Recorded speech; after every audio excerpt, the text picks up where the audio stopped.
Hey guys, welcome back to the second of my 51 yarns spin along videos. If you're new to this series, basically I'm doing a video every week to coincide with Ply Magazine's 51 yarns spin along challenge on Instagram. I will leave the details in the description below so that you can go and check that out. But this week's video is to coincide with their week 2 theme, which is spinning at a retreat or event.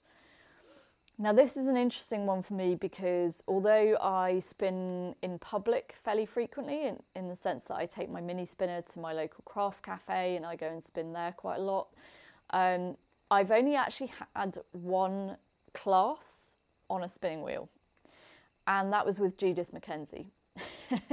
For those of you who aren't aware, Judith MacKenzie is basically one of the top, if not the top, spinning teacher in the world right now. And she's a fantastically calming influence. If you never get the chance to have a class with her in person, she does have quite a lot of interweave videos, so you can check her out on there. She's as calming and lovely in real life as she is on those. And for me, it was really interesting, even just to have the validation of somebody who's more experienced than yourself by, you know, a long way. She knows enormous amounts about spinning. To have somebody like her sitting down next to me and watching me spin and giving me pointers, or even just watching me spin and then not having any kind of comment to add, was fantastic, because it just means that, yep, I'm doing okay if she's not kind of pointing out something that I could improve. The class that I did with her was in 2010 at an event called Knit Nation, which was held in London, and it was kind of like the Edinburgh Yarn Festival of its day. It was the first time that I think that anybody had really organised something on that scale. There was stuff before, like the I Knit Weekender, but really it was the first must go to yarn festival in the UK that I'm aware of. And they had Judith MacKenzie there, and I don't think I've seen her do a class in the UK since. I could be wrong. So it was an amazing opportunity, and as soon as I saw it come up, I was like, okay, yep, I probably have to do that class. She actually did 2 classes. They were both full day classes, and one of them was lace weight and the other one was a sock class. I wasn't able to get the time off to do the lace class, so I did the sock class instead, and it was so useful. So we talked about everything you can imagine to do with spinning yarn for socks.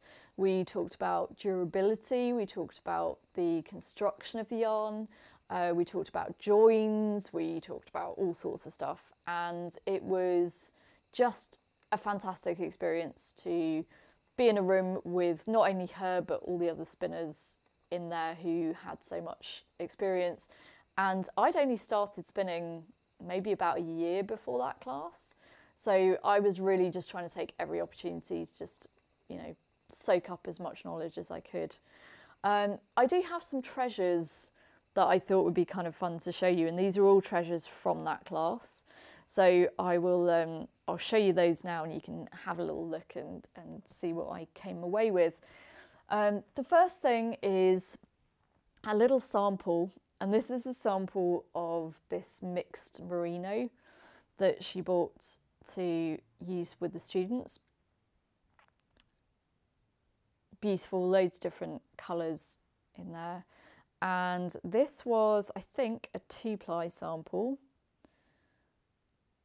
Yeah, that looks like a 2-ply to me. We did a 2-ply sample, we did a 3-ply sample, a 4-ply sample, a cabled yarn sample.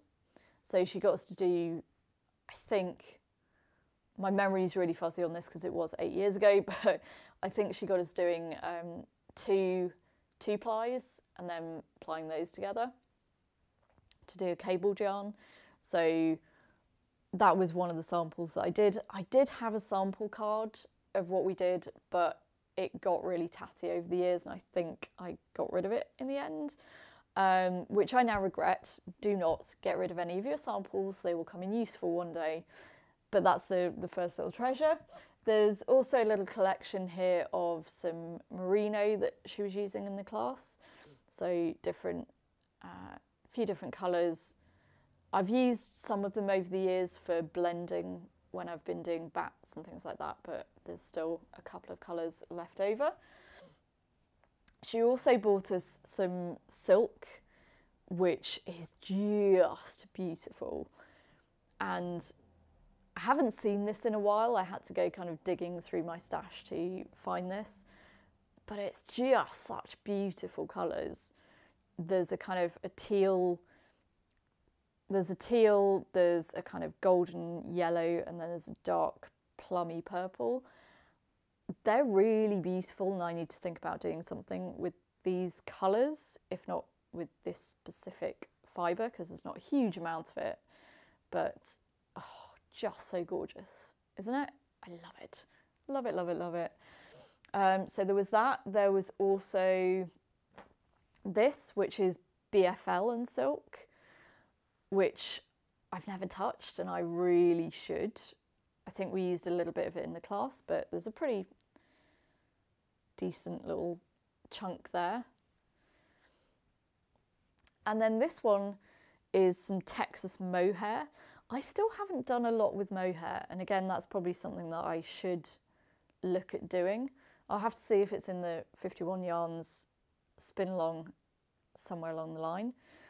But I think we were talking about the possibility of plying either with a single strand of mohair or including mohair in the mix of fibres for added strength. And then finally, and these are my little treasures, little teeny treasures, are two green cotton buds that she brought over for us. And they're just a really nice memory of that class. So it was a fantastic experience. I would love to go and do one of her mini spinner retreats. She does them, I think I've seen them like a couple of times a year. She does retreats with Hanson Crafts. I would love to go to one of those. I actually looked at doing the one that's a bit later this month, but I can't change my time off at the moment. I would love to go and do another class with her. I would also really love to go to something like Ply Away, which is the Ply Magazine retreats, because again, that's like just pulling all of these amazing instructors into one space and having classes with all of them. That would be amazing. We don't really get a lot of that in the UK, but it would be really, really good and I think really useful for me. So my recommendation is, if you get the opportunity at any stage to have a class with one of those really amazing spinning teachers, do it. And also just seek out other people in your community of local knitters and spinners. And also just seek out other people in your local spinning community who have a real expertise, whether it's in a particular area or just generally with spinning. Seek them out and get them to give you lessons. It's so worthwhile, like I say, just having that validation of somebody looking at your work and going, yeah, you know, you're doing a good job, maybe adjust this thing, whatever it might have been. Highly recommend it. So there you go, that is the end of this video on the subject of retreats and events. So I would love to know who have been the most influential teachers in your spinning life and what have been the most valuable things that they've taught you. The next topic in the Ply Magazine spin along is from Fibre You Processed. So I will see you on the next episode. I hope this has encouraged you to join us on the spin along. I'll see you next time.